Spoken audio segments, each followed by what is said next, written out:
Hello everyone, how are you all. कैसे हो आप सब। सबसे पहले तो I am Abhilash Abhilash Verma and I welcome you all on this channel called Abhiyarna. ठीक है, सबसे पहले तो एक चीज बता दूं यार, इट हैज बीन 3 मंथ्स कि मैंने कोई वीडियो वीडियो अपलोड नहीं किया है, राइट। तो आज से वापस back to YouTube something like video upload होना शुरू होगा। ठीक है, I was busy in some different sort of things, so I am very sorry for that, but कोई नहीं, आई एम होपिंग कि नाउ आई विल कंटिन्यू। ठीक है, अब थोड़ा सा 1 मिनट सुन लेना बात और। दो टाइप के सीरीज मैंने यूट्यूब में 3 महीने पहले तक जो वीडियो डाल रहा था, अपलोड कर रहा था, उसमें दो टाइप के सीरीज थे। एक तो स्पेसिफिकली जनवरी तक आईओक्यू में स्पेसिफिक था, और उसके बाद फिर कॉन्सेप्ट बिल्डिंग बेस्ड जो बेसिक कॉन्सेप्ट होता है, जो एक शुरुआत करने के लिए जरूरी होता है, उसका कुछ हद तक सीरीज डाला हुआ था। ठीक है, ये दो टाइप की वीडियो मेरे चैनल पे डाला हुआ था, अपलोड किया हुआ था। ठीक है, नाउ उस समय मैंने ये बोला था कि कुछ प्रॉब्लम सॉल्विंग वीडियो भी लाऊंगा। तो नाउ आई हैव डिसाइडेड कि प्रॉब्लम सॉल्विंग वीडियोस लाऊंगा, और एक एक दो दो प्रॉब्लम का वीडियो होगा, छोटा छोटा वीडियो होगा। ठीक है, और काइंड ऑफ हर एरिया से होगा, अलजेब्रा से, नंबर थ्योरी से, ज्योमेट्री से, हर एरिया से होगा, मिक्स बैग ऑफ थिंग्स होगा यहाँ पे। और स्पेसिफिकली बात ये है कि जैसे फॉर एग्जांपल कोई प्रॉब्लम हो रहा है, जैसे मान लो आज ये प्रॉब्लम करने वाले हम लोग, छोटा सा प्रॉब्लम है, सिंपल सा प्रॉब्लम है, तो ये प्रॉब्लम करने वाले हैं, तो देयर मे बी चांस कि you didn't know the, you don't know the pre requisite thing जो तुम्हें जरूरत है। जैसे ये क्वेश्चन अगर आपको दिख रहा है, ठीक है, क्वेश्चन क्या बोल रहा है, solve log x to the base 2 log 2 to the base x plus 2 cos y less than or equal to 0 if x and y belongs to real। x और y रियल वैल्यू है, और एक in equation दिया हुआ है जहां पे आपका लॉगरिथम इन्वॉल्व है और ट्रिग्नोमेट्रिक इन्वॉल्व है, कॉस, और इन इक्वेशन है। तो अब इस इन इक्वेशन को सॉल्व करने के लिए नॉर्मल इन इक्वेशन सॉल्व करना तो आना चाहिए, जैसे कि वेवी कर्व मेथड, एक चीज तो ये आना चाहिए। दूसरी बात, अगर ट्रिग्नोमेट्री इन्वॉल्व है और इन इक्वेशन है, तो ट्रिग्नोमेट्री इन इक्वेशन सॉल्व करना भी आना चाहिए। एक प्री रिक्विजिट बनता है जिससे कि आपको थोड़ा सा अच्छे से समझ में आता चाहिए। ठीक है, अगर आपके पास प्री रिक्विजिट नहीं है और आप प्रॉब्लम को देखते हैं, तो आप सोचेंगे अच्छा ये ऐसे होता होगा, वो ऐसे होता होगा, तो दैट इज नॉट 100% कि आप समझ चुके हैं, राइट। आप एक स्टेप को ये मान लिए कि ये ऐसा होता है जो मैंने नहीं पढ़ा है, तो दैट इज नॉट मेरे हिसाब से गुड, राइट, परफेक्ट। तो इस प्रॉब्लम को सॉल्व करते हैं। ठीक है, वेरी वेरी सिंपल सा प्रॉब्लम है। Problem number 1, log x to the base 2 log 2 to the base x and 2 cos y। ठीक है, सबसे पहले अगर तुम नोटिस करोगे तो दो लॉगरिथम है, लेकिन दोनों लॉगरिथम में थोड़ा सा एक अच्छी बात है। अच्छी बात यह है कि यहां बेस 2 है, आर्ग्यूमेंट x है, और दूसरे में पलट गया है। And if you remember one thing, late me right the formula. log a to the base b is nothing but 1 upon log a log b to the base a, right. Base और argument अगर बदलना है तो just you have to do the reciprocal thing. Properties या rules में आपने पढ़ा होगा। तो लेट मी राइट इधर log x to the base 2 plus 1 upon log x to the base 2 plus 2 cos y less than और इक्वल टू 0। ठीक है, नाउ जब भी लॉगरिथम रहे, एक्सपोनेंशियल रहे, कोई अनशंट फंक्शन रहे, अलजेब्रिक से अलग हट के, पावर रहे, रूट रहे, समथिंग समथिंग राइट, और सिमिलर रहे, तो व्हाट यू डू, आप उसको कुछ एक नया वेरिएबल एज्यूम कर लेते हो। जैसे log x to the base 2 को लेट मी एज्यूम t। ठीक है, मैं क्या मान रहा हूं, log x to the base t को 2 को t मान ले रहा हूं। ध्यान से समझना एक बात, पहली बात, x जो है वो लॉगरिथम के आर्ग्यूमेंट है, मतलब लॉगरिथम का इनपुट है। आपको पता है कि हम लॉगरिथम के अंदर निगेटिव या जीरो नहीं रख सकते, इसका मतलब x is always going to be greater than और equal to 0। One thing is for sure. Another thing, अगर अगर अगर ये तुम नोटिस करो इस चीज को यहां पे, तो यू विल रियलाइज कि ये वाला जो लॉगरिथम है ये डिनोमिनेटर में है, और तुम्हें बचपन से सिखाया गया है, और उसका रीजन भी पता चला होगा आई होप, कि डिनोमिनेटर जीरो नहीं हो सकता। अब डिनोमिनेटर अगर जीरो नहीं हो सकता, ठीक है, यानी कि ये वाला लॉगरिथम जो डिनोमिनेटर में है ये जीरो नहीं हो सकता। और लॉगरिथम कब जीरो होता है, जब उसका इनपुट यानी कि आर्ग्यूमेंट 1 होता है, यानी x का वैल्यू 1 भी नहीं हो सकता। और x का वैल्यू अगर 1 होगा, अगर 1 होगा तो log 1 टू दी बेस 2 ये तो 0 हो जाएगा, log 1 तो 0 हो जाएगा, तो t का वैल्यू भी 0 नहीं होगा। ठीक है, ये कंडीशन इसलिए लिख लें क्योंकि आगे अगर कभी जरूरत पड़ा, नहीं पड़ा तो कोई बात नहीं, लेकिन पड़ा तो we will take from here, right. Now let me put यहां पे t, ये हो जाएगा, it looks like something like t, ओहो ये क्या हो गया, t plus 1 upon t plus 2 cos y less than equal to 0। ठीक है, एलसीएम ले लेते हैं, यहां आ जाएगा t square plus 1 plus 2 cos y into t upon t less than equal to 0। And यहां पे थोड़ा सा अरेंज कर लेते हैं, t square plus 2 cos y into t plus 1 upon t less than और equal to 0। Now the thing is, ऊपर में क्वाड्रेटिक है टी में, और टी का कोएफिशिएंट 2 cos y है जो कि वेरिएबल है। ठीक है, इन जनरल क्वाड्रेटिक तुम्हें कांस्टेंट कोएफिशिएंट वाला मिलता है या वेरिएबल कोएफिशिएंट वाला है, और डिनोमिनेटर में लीनियर चीज है T. Now the thing is, अगर यहां पे ये वाला टर्म नहीं होता तो बड़ा आसान हो जाता क्वेश्चन, बहुत ही सिंपल बच्चा वाला क्वेश्चन हो जाता, आप वेविकर मेथड लगाते और आपका आंसर आ जाता, इजंट इट। बट क्योंकि 2 cos y है और वो भी वेरिएबल है, cos y इज वेरिएबल, तो वहां से थोड़ा सा दिक्कत अराइज होगा। अब इस दिक्कत को हम कैसे सॉल्व करेंगे, अब समझना बात को। ठीक है, न्यूमेरेटर और डिनोमिनेटर को ध्यान से देखो। डिनोमिनेटर बहुत सिंपल सा, लोनली अकेले बैठा हुआ है बेचारा। अगर मैं ये बोल दूं कि t पॉजिटिव हो जाए, ओवरऑल मान लो, अगर मैं ये बोल दूं कि t को ऐसे केस बना लो, केस 1, t को पॉजिटिव बना लो, 0 तो हो नहीं सकता डिनोमिनेटर में। ठीक है, t को अगर पॉजिटिव बना लो तो ऊपर वाला को भी पॉजिटिव, ऊपर वाले को निगेटिव होना पड़ेगा। सर क्यों? न्यूमेरेटर डिनोमिनेटर मिला के पूरा फ्रैक्शन निगेटिव है रे बाबा, numerator and denominator is negative रे बाबा। अगर ये निगेटिव है और डिनोमिनेटर पॉजिटिव हो जाएगा तो न्यूमेरेटर को तो निगेटिव होना पड़ेगा, और डिनोमिनेटर अगर पॉजिटिव हो गया तो न्यूमेरेटर को निगेटिव होना पड़ेगा, लेकिन डिनोमिनेटर अगर निगेटिव हो गया तो न्यूमेरेटर को पॉजिटिव होना पड़ेगा। बहुत सिंपल शब्दों में इन दोनों का साइन अपोजिट होगा, न्यूमेरेटर एंड डिनोमिनेटर का साइन अपोजिट होगा। तो अगर t पॉजिटिव मानोगे तो t square, let me write, t square plus 2 cos y into t plus 1 has to be less than और इक्वल टू 0। अब यहां पे कुछ लोग गलती कर सकते हैं, गलत डायरेक्शन में जा सकते हैं। सर कैसे? एक क्वाड्रेटिक एक्सप्रेशन जो हमेशा निगेटिव है, तुम्हारे दिमाग में सबसे पहले आएगा अरे क्वाड्रेटिक हमेशा निगेटिव है, तो चलो हमेशा निगेटिव है मतलब एक्स एक्सिस के नीचे आएगा, मतलब इसका वैल्यू d लेस देन 0 होने वाला है। बट ये गड़बड़ हो सकता है। क्यों गड़बड़ हो सकता है? क्योंकि यहां पे t रिस्ट्रिक्टेड है, t रिस्ट्रिक्टेड है। If t can be anything then d less than 0 लगा दोगे आंसर भी आ जाएगा, लेकिन t रिस्ट्रिक्टेड है इसीलिए दिक्कत हो सकता है। ठीक है, अब इसको मैनिपुलेट करते हैं, कैसे मैनिपुलेट करेंगे वो देखते हैं। ठीक है, जैसे यहां लिखा हुआ है टी स्क्वायर, बहुत बढ़िया, प्लस 1। अगर मैं t को परफेक्ट स्क्वायर के टर्म में लाना चाहूं तो यहां -2t या +2t मेरे को रखना चाहिए। तो चलो -2t रख के देखते हैं और +2t, क्योंकि परफेक्ट स्क्वायर बनाना है, ये बात आपको समझ में आ रही होगी। Very simple thing I am doing. ठीक है, लेस देन 0, ये जो चीज है ये तो हो जाएगा t-1 का होल स्क्वायर, और यहां से अगर 2t कॉमन ले लेंगे तो 1 प्लस cos y ये आ जाएगा। It is going to be less than और इक्वल टू 0। अब हो गया खेल खत्म। सर कैसे? ध्यान से देखो, ये किसी चीज का, किसी भी रैंडम चीज का स्क्वायर है, ऑब्वियस रियल नंबर चल रहा है, स्क्वायर कभी निगेटिव हो नहीं सकता। तो ये t-1 का होल स्क्वायर, ये वाला टर्म कभी निगेटिव नहीं होगा, या तो पॉजिटिव होगा और या तो 0 होगा। 0 कब होगा? जब t का वैल्यू 1 होगा। ठीक है, तो इट कांट बी निगेटिव, तो या तो पॉजिटिव और या तो 0। इन सिंपल वर्ड्स, ग्रेटर देन और इक्वल टू 0 ऑलवेज। ठीक है, इसको देखते हैं। अगर सिर्फ इतना टर्म को देखोगे, 1 प्लस cos y को देखो, 2 तो पॉजिटिव है और t भी पॉजिटिव है। ठीक है, तो ये तो पॉजिटिव है, इसमें कोई अंतर नहीं है।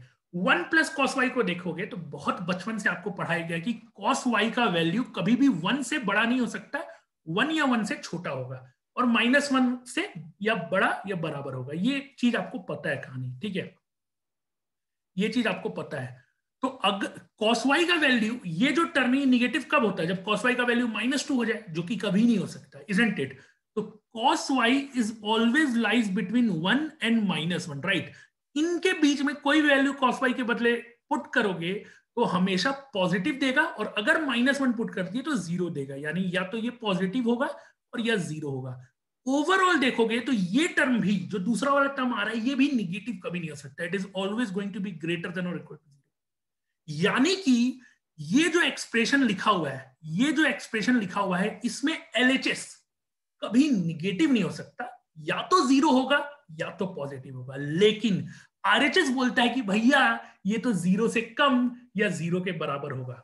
ध्यान से समझ लेना, बात समझ में आ गया होगा। जो हम लोग कंडीशन लिखे, उस कंडीशन के हिसाब से this LHS can never be negative, 0 या पॉजिटिव होगा।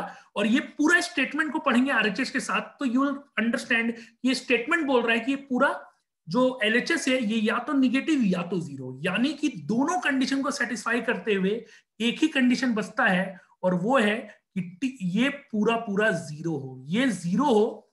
लेट मी राइट यार अच्छे से, otherwise some of you may get confused. यही चीज बचता है कि इसका वैल्यू 0। आई होप ये बात समझ में आ गया होगा। नहीं समझ में आया कमेंट कर देना, फिर से समझा दूंगा, कोई इश्यू नहीं है, ठीक है। और ये दो चीज 0 कब हो सकता है? दो चीज का सम 0 कब हो सकता है? या तो दोनों 0 हो, और या तो एक पॉजिटिव हो और दूसरा निगेटिव हो। यहां वो कंडीशन ही नहीं है कि एक पॉजिटिव हो जाए और दूसरा निगेटिव हो जाए, ये ऑप्शन ही नहीं है बॉस, क्योंकि ये भी पॉजिटिव है, ये भी पॉजिटिव है, तो यानी 0 ही ऑप्शन है, तो दोनों 0 होगा। तो t-1 का whole square equal to 0 and 2t into 1 plus cos y is equal to 0। यहां से t का वैल्यू 1 आएगा, t का वैल्यू यहां 1 पुट करोगे तो यहां आ जाएगा 1 plus cos y equal to 0, और कॉस वाई का वैल्यू आ जाएगा -1। अब कॉस का वैल्यू -1 कब कब होता है? ठीक है, if you know little bit trigonometry you will realise कि अगर तुम, ये 0 है, ये पाई है, ये π/2 है, ये -π/2 है, यू विल रियलाइज कि ये वाला जो एक्सिस है जिसमें मैं व्हाइट से शेड कर रहा हूं, इसमें कॉस का वैल्यू निगेटिव -1 होता है। ठीक है, और ये कैसे आएगा? Odd multiple of pi, odd multiple of pi. तो y इज इक्वल टू, मैं लिख देता हूं 2n + 1 इंटू पाई, ये y का वैल्यू हो गया। और where n is a natural number, या सॉरी नेचुरल नहीं, इंटीजर, n इज इंटीजर, और t का वैल्यू 1 है, तो t का वैल्यू क्या था? log x to the base, और इसको कन्वर्ट करोगे तो 2 का पावर 1 हो जाएगा, x का वैल्यू 2 हो जाएगा। यानी इस केस में आंसर आया x का वैल्यू 2 और y is equal to 2n + 1 into. यानी बहुत सिंपल, हमने एक केस सॉल्व किया जहां पे t पॉजिटिव था, t पॉजिटिव था, उससे आंसर हमारा आया, x का तो इकलौता वैल्यू आया 2, y का वैल्यू बहुत सारा आया है, odd multiple of pi. I hope कहानी समझ में आ रहा होगा, ठीक है। Little bit condition is involved. Now let us take case 2। Case 2 हम लेते हैं t निगेटिव। अब ध्यान से समझना, वापस चलते उस फ्रैक्शन में, वापस चलते उस फ्रैक्शन में, कहां गया ये फ्रैक्शन था t, यानी कि डिनोमिनेटर अगर मैं निगेटिव ले लूं तो न्यूमेरेटर शुड बी पॉजिटिव, क्योंकि पूरा को निगेटिव रखना है या 0 रखना है, जो भी है, ठीक है। पहली बात तो ये, लेट मी राइट यहां पे t² + 2 cos y into t + 1 has to be greater than और इक्वल टू 0, क्योंकि ओवरऑल निगेटिव रखना है, तो एक पॉजिटिव है तो दूसरा निगेटिव होगा, एक निगेटिव है तो दूसरा पॉजिटिव होगा, ठीक है।